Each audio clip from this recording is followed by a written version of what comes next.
When it comes to logistics and supply chain, magic is about making it happen so your client doesn't have to think about it anymore.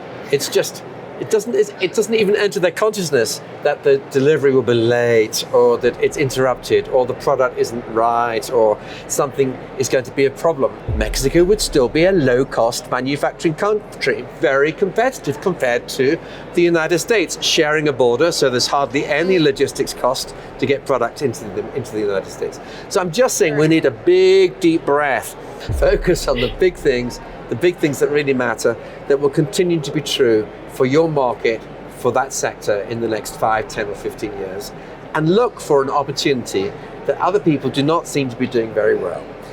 To create magic does not cost a lot.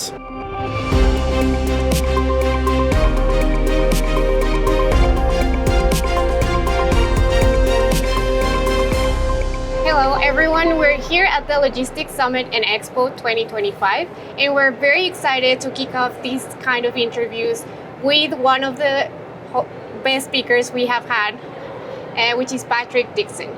We just heard his keynote and we're very eager to learn more about his predictions and what he sees as the future of supply chain.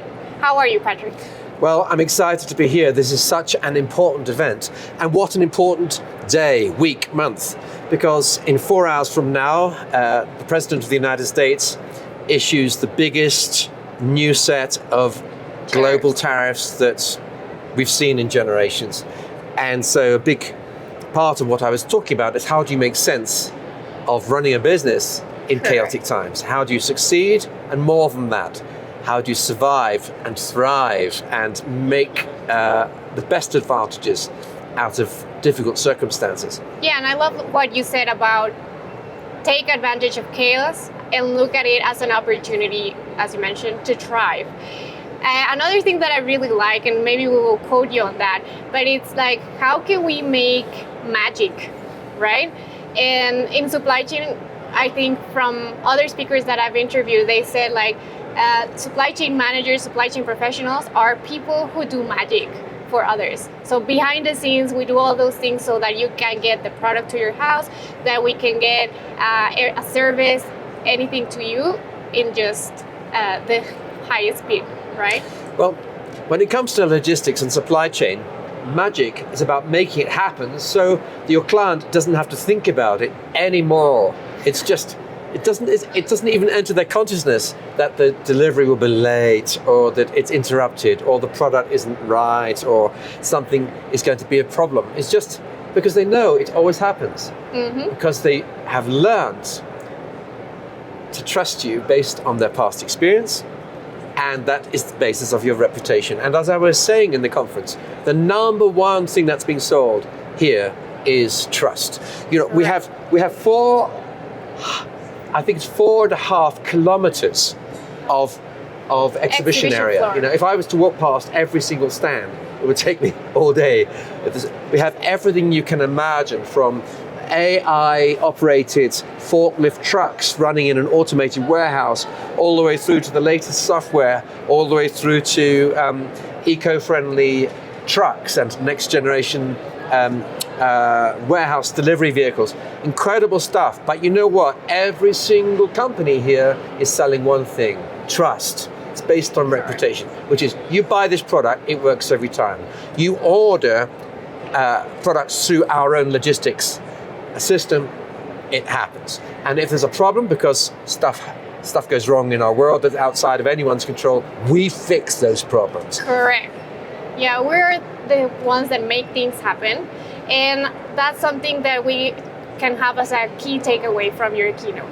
Now, shifting gears a little bit and maybe going back to the predictions that you once did 10 years ago in this same conference, what's your secret on making these predictions and then turning them true, right? Because I feel like many of us, especially the ones that are in planning and forecasting, are trying to know what's the secret ingredient, or to have this magic ball to see the future, well, which I don't think it's the case. It's not a magic ball. I'll tell you the secret. Okay, and I've been doing this for 30 years now. The secret is to make sure that you have a very broad experience. So I'm fortunate, my clients include 400 of the world's largest companies and many governments, and I travel a lot. I've traveled in 70 nations in the last few years.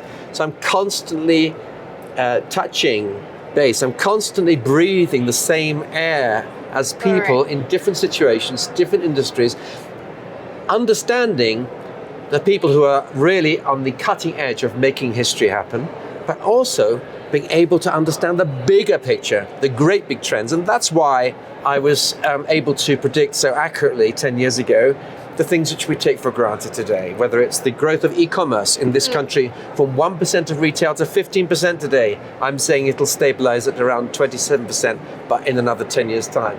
Whether it's the huge consolidation of retail with giants like Walmart coming crashing into a mop up vast percentage of general retail in Mexico. I could go on. All of these things are fundamental trends. They were there 10 years ago. You could see them 5 years before that. Another one is demographics. I pointed out there are 1 billion children alive on the earth today. You work out where they live and you'll see the future. And a lot of them live in Mexico. I showed graphs and tables today showing that the US is short of kids. Hardly any children are being born in Europe now or Japan or places like that. In comparison, Mexico has a young population that is dynamic, well-educated, a lot of them well-skilled, ambitious, wanting to make a difference in the world. And you look at the demographic here. This is a younger audience at this event than I would find in Europe, younger than in the United States, younger than Japan, younger than Canada, younger than New Zealand. And this is one very powerful reason that the economic growth of Mexico will be great. The other one is cost. That, as I pointed out, to get a skilled worker into a factory in the US is going to cost you at least $26 for every hour. And then you've got the medical care costs, you've got other costs. It soon mounts up. Mexico, $8 an hour. Yeah. Now look, even if forever there was a 25% tax, which there won't be, but even if there was, of every single thing that comes from Mexico to the US, Mexico would still be a low-cost manufacturing country, very competitive compared to the United States, sharing a border, so there's hardly any logistics cost to get product into the United States. So I'm just saying we need a big, deep breath. If you want to look at the future of the logistics and supply chain, look at the big trends for the last 5 years and understand where they're going to go for the next 10. Now, going a little bit more into the perspective of emerging economies, emerging markets, I feel like the number one stopper in order to apply new technology or catch these trends, it's perhaps the perception of how they are seen, or especially in parts of labor, like, no, maybe this will replace the people that work here.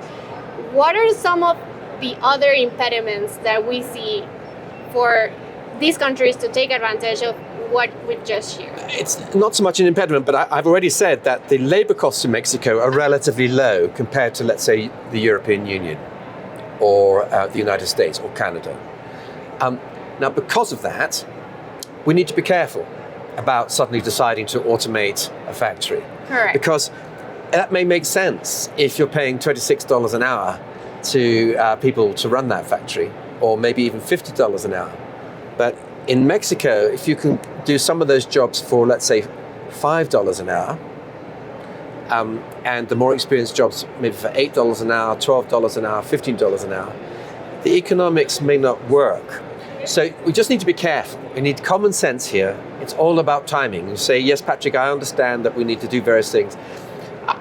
Buying robots is an expensive job. And most robots in the world are working in only one sector, which is the auto industry, okay? Correct. But implementing, let's say, a